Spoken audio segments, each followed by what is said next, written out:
Hello ladies and gentleman, मैं Prathamesh willing magic talk show के Hindi podcast में आपका तहे दिल से स्वागत करता हूं। इस पॉडकास्ट के थ्रू हम स्टूडेंट्स और प्रोफेशनल्स को लीडरशिप, मैनेजमेंट एंड एंटरप्रेन्योरशिप के क्षेत्र में बड़ी और असामान्य सफलता पाने की राह दिखाते हैं। किताबशाला सीरीज में हमने लाइफ ट्रांसफॉर्मिंग बुक्स के इम्पोर्टेंट लेसन्स को बहुत ही क्रिएटिवली और सिंपल वे में आपके सामने लाने की कोशिश की है।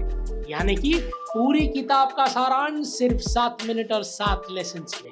आगे बढ़ने से पहले मैजिक टॉक शो यानी कि MTS पॉडकास्ट को फॉलो करें और बेल आइकन को प्रेस करना ना भूलें, जिससे आपको हमारे पॉडकास्ट के अपडेट्स लगातार मिलते रहे। आज के एपिसोड में हम बात करेंगे the book one upon a wall street नाम की किताब, जिससे लिखा है एक सफल निवेशक ने जिनका नाम है पीटर लिंच। और ये किताब हमें निवेश करने की पूरी ABCD समझाते हैं, जिसे पढ़ने के बाद हमें सूझबूझ कर इन्वेस्ट करने के लिए तैयार हो जाएंगे। एक प्रख्यात इन्वेस्टर पीटर लिंच ने इनोवेशनल किताब लिखी है जिसका नाम है one up on the wall street. इस जानकारी से भरपूर किताब में लिंच ने स्टॉक मार्केट में के टेक्निक्स को इन्वेस्ट करते हुए डिस्कस किया है। एक इन्वेस्टर्स अपने क्या विचार है, उनके एक्सपर्टीज क्या होते हैं, उनका इंटरेस्ट कैसे डिटरमाइन किया होता है, इस आधार पर इन्वेस्टमेंट को डिसाइड किया है। जो आप जानते हैं उसमें ही निवेश कीजिए, इस सिद्धांत को लेखक ने हमें बताना चाहा है इस पूरे किताब में। और जिस बिजनेस में हम फैमिलियर हो उसी पे इन्वेस्ट करना चाहिए, उसी पर विश्वास रखना चाहिए। लेखक खुद की स्टॉक चुनौती की रणनीति बताते हैं, जिसमें वो गहन विचार और मार्केट में शामिल है। जो चाहे आप पुराने या नए निवेशक हो, आपको जो भी गाइडेंस चाहिए इन्वेस्टमेंट से रिलेटेड हो, इस किताब में आपको मिल जाएगा, वो भी डेप्थ में। तो देर किस बात की, आइए जानते हैं 7 अद्भुत life learning lessons of investments from this book. Lesson number 1, आप जिसके बारे में जानते हैं वही इन्वेस्ट कीजिए। Invest in what you know. देखिए, पहला लेसन ही वो है जिसके बारे में अभी बात कर रहा था मैं। इस बात का मतलब है कि उन्हीं बिजनेस में या सेक्टर्स में इन्वेस्ट करें जो आपके इंटरेस्ट के दायरे में हो या फिर जिस लाइन में आप काम करते हो। अगर आप फैमिलियर एरियाज में इन्वेस्ट करेंगे तो आपको कोई भी निर्णय लेते वक्त अपने ज्ञान का उपयोग करने मिलेगा। इस स्ट्रैटेजी से आप दूसरों के झांसे में नहीं आएंगे और अपनी बुद्धि लगाकर अपने पैसे को दुगना और तिगना बनाएंगे। लेखक का मानना है कि नए और शौकिया निवेशक कई एक्सपर्ट्स के सामने कभी कभी बेहतर प्रदर्शन कर जाते हैं, क्योंकि उनको कंज्यूमर्स का व्यवहार ज्यादा अच्छे से समझ आता है। इस टेक्निक से आप स्टॉक सिलेक्ट करते वक्त सही से बिजनेस को समझ पाते हैं और बेहतर रिसर्च भी कर पाते हैं। So invest in what you know को अगर आप अपने जीवन में अपनाएंगे तो आप कई गलतियों से बच जाएंगे और स्टॉक मार्केट में बेहतर अचीव कर पाएंगे। लेसन नंबर 2, हमेशा कुछ ना कुछ चिंता का विषय तो बना रहेगा ही, right? So there is always something to be worry about and it's part and parcel of life. इस विचार से लेखक हमें जीवन की अनिश्चितता यानी अनसर्टेनिटी से परिचित करवाते हैं। मतलब जब तक जीवन है तब तक कोई ना कोई परेशानी तो आती ही रहेगी, आपको उसका सामना करना ही पड़ेगा। चिंता और चुनौती दोनों पर्सनली और प्रोफेशनली हमारा साथ नहीं छोड़ती। फाइनेंशियल मार्केट्स में अशांतता, अतिरिक्त परेशानी, राजनीतिक चिंताएं और आपदाएं निवेशक को डरा सकते हैं। और पर्सनल लाइफ में आपकी सेहत, आपकी नौकरी, आपके रिश्ते, इन सब में कुछ ना कुछ परेशानियां क्रिएट कर सकते हैं।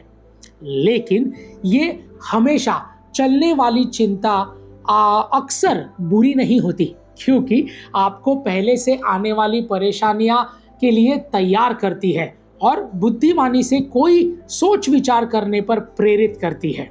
अगर आप इस बात को मान लेंगे कि कोई ना कोई चिंता तो रहने ही वाली है, तो आप रेजिलिएंट बनेंगे, अडेप्टेबल बनेंगे और अनसर्टेनिटी के लिए बैकअप प्लान भी तैयार करेंगे। तो इस विचार को अपने जीवन में स्वीकार लीजिए कि चिंता आपका दरवाजा कभी ना कभी ठोकने ही वाली है। इसके लिए पहले से तैयार रखिए, पहले से अपने आप को तैयार कीजिए ताकि जब भी दरवाजा खुले तो चिंता के साथ उसका समाधान भी अंदर आ पाए। Lesson number 3, if you spend more than 13 minutes on analyzing economic and the market forecast, you have wasted 10 minutes। थोड़ा डिफिकल्ट है, फिर से पढ़िएगा। इस बात से लेखक हमें यह समझाना चाहते हैं कि फाइनेंशियल मार्केट में सटीकता के साथ पूर्वानुमान लगाना पड़ता है लगभग हर समय पर, क्योंकि यह भविष्यवाणी ज्यादा देर तक नहीं टिक पाती। फिर चाहे आप उसे गहन विश्लेषण करके और मार्केट की हाल को समझे, तब भी आपका अंदाजा सही होगा, इसकी कोई गारंटी नहीं है। इसे तो आपका टेंशन और ओवर थिंकिंग और भी ज्यादा होने वाली है और आपका समय भी बर्बाद होगा।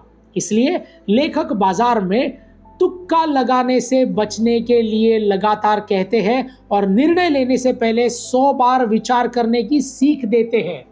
तो इस पूरी बात का सारांश यही है कि हद से ज्यादा अनुमान लगाना से कोई खास फायदा नहीं होता।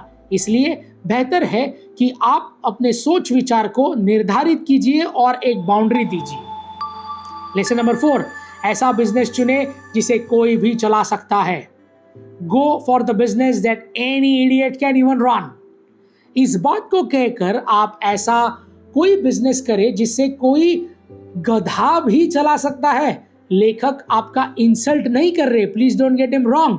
वो ये समझाने की कोशिश कर रहे हैं कि और अदर इसका मतलब ये है कि आप कुछ भी नए शुरू करते वक्त अगर आसान चीजों से शुरू करेंगे तो ज्यादा बेहतर होगा। जो बिजनेस आसानी से समझ आ जाए और नीवे मुस्कान के कम अक्सर उन्हें मैनेज करना मुश्किल नहीं होता। ये आइडिया किसी भी बिजनेस मालिक को एक अलग बिजनेस मॉडल की ओर कन्वर्ट करती है। ऐसा करने से बिजनेस ओनर्स अपने बिजनेस को नई ऊंचाइयों तक ले जा सकते हैं, निर्णय लेने को आसान कर सकते हैं और अपने क्लाइंट्स को भी बढ़ा सकते हैं। लेकिन हर एक चीज के अपने अपने नुकसान भी होते हैं जैसे फायदे होते हैं। तो अगर सादगी के अपने फायदे हैं तो भी वो सफलता की गारंटी नहीं देता। आखिर में समझदारी और सही एग्जीक्यूशन ही सफलता प्रदान करता है।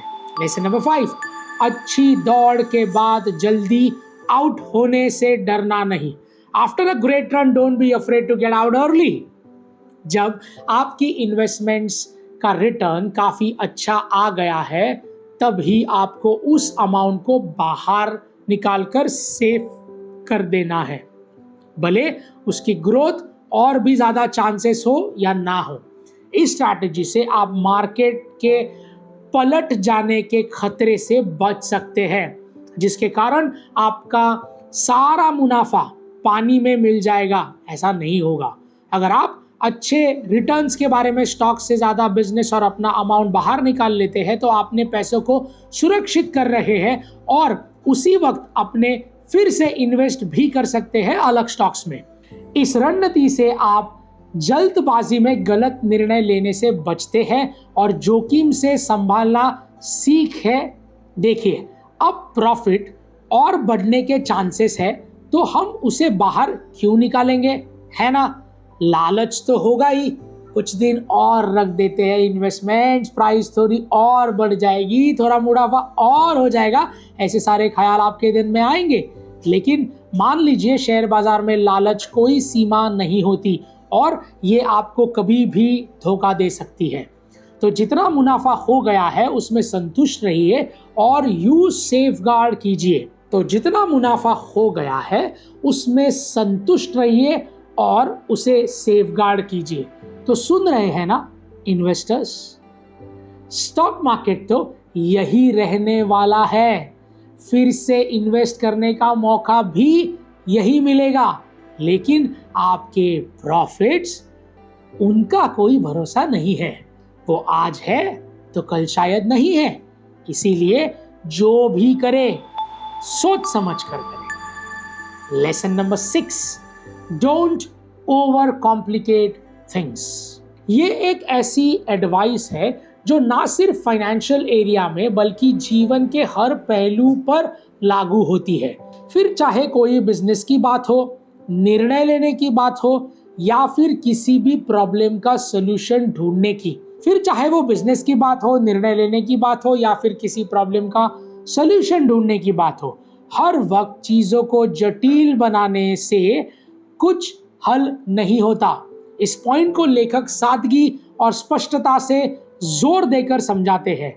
चीजों को ज्यादा कॉम्प्लिकेट करने से आपका कंफ्यूजन बढ़ेगा और बिना काम का स्ट्रेस भी होगा। बिजनेस में अगर आपकी रणनीति और प्रोसेसेस जटिल है, कॉम्प्लिकेटेड है, तो इसे आपकी प्रोडक्टिविटी कम होगी और कुछ नया पाने की क्षमता भी समाप्त हो जाएगी। डिसीजन मेकिंग की बात करें तो ज़्यादा भी सोचो कि परेशानी कम नहीं होती बल्कि बढ़ती है। चीज़ों को सीधा और स्ट्रेट फॉरवर्ड रखने से आप बेहतर सॉल्यूशंस और आउटकम की तरफ बढ़ते हैं। इससे आप अपनी प्रायोरिटीज़ को टाइम दे पाते हैं, गलती करने के चांसेस कम हो जाते हैं और आपके गोल्स अचीव करने के चांसेस बढ़ जाते हैं। Lesson number 7, do your homework. Do your homework एक फंडामेंटल मान्यता है कि अगर स्टॉक मार्केट में इन्वेस्ट करना है तो अपनी तैयारी पहले से करके रखिए। लेखक किसी भी स्टॉक को चुनते समय पूरी जांच और विश्लेषण करने पर जोर देते हैं। स्टॉक मार्केट के टिप्स पर और मार्केट में चल रहे ट्रेंड्स के आधार पर नहीं, बल्कि अपनी बुद्धि और जांच के आधार पर, यानी कि इंटेलिजेंस एंड रिसर्च को अप्लाई करके स्टॉक्स चूज कीजिए। जो जिसी भी कंपनी में इन्वेस्ट करें, पहले उसकी कॉम्पिटिटिव पोजीशन का जज कर लीजिए, फिर उसके बाद अकाउंट और हिस्ट्री पढ़ लीजिए और सब कुछ सही लगे तब लीडरशिप टीम का स्टडी करके ही उसके बाद इन्वेस्ट कीजिए। अपनी रिसर्च को स्ट्रॉन्ग करके आप ज़्यादा बेहतर ढंग से और अच्छी इन्वेस्टिंग अपॉर्चुनिटीज़ का पता लगा सकते हैं और जल्दबाजी और सट्टेबाजी वाले चॉइसेस से दूरी बना सकते हैं। और इसी के साथ हमारे 7 अद्भुत लेसन्स यहाँ समाप्त होते हैं। निवेशकों के लिए यानी कि इन्वेस्टर्स के लिए किताब एक अमूल्य उपहार है। नए और इन्वेस्टमेंट की दुनिया में अनजान लोगों को ये किताब सही और प्रॉफिटेबल इन्वेस्टमेंट्स का एक रोड मैप प्रोवाइड करती है।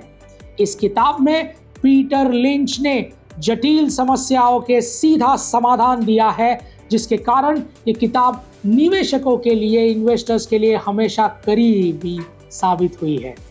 तो अपनी मेहनत की कमाई को जब भी निवेश करें, सोच समझकर विचार करके कीजिए।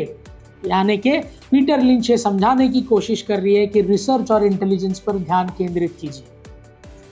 सो लेडीज एंड जेंटलमैन, इस किताब को सिर्फ ज्ञान का खजाना समझना बिल्कुल सही है, लेकिन आपके दिमाग को सिर्फ इंफॉर्मेशन से भर देना हमारा मकसद बिल्कुल भी नहीं, बल्कि हम बस एक माध्यम है, एक कैटालिस्ट है जो किताबशाला के जरिए दुनिया का सर्वश्रेष्ठ ज्ञान आप तक सिंपल भाषा में पहुंचाने की कोशिश कर रहे हैं। तो इस ज्ञान को सिर्फ ज्ञान ना रहने दें, इससे अपने रोजमर्रा के जीवन में इस्तेमाल करें और अपनी जिंदगी को नई ऊंचाइयों तक ले जाएं। किताबशाला के अगले एपिसोड में फिर मुलाकात होगी, जहां हम बात करेंगे how to stop worrying and start living, इस ब्रिलियंट किताब के बारे में, और हम जानेंगे कई प्रश्नों के उत्तर जो हमें खुद को संभालना सिखाती है। Ladies and gentlemen, this is Prathamesh Welling signing off. Until we meet next. Thank you.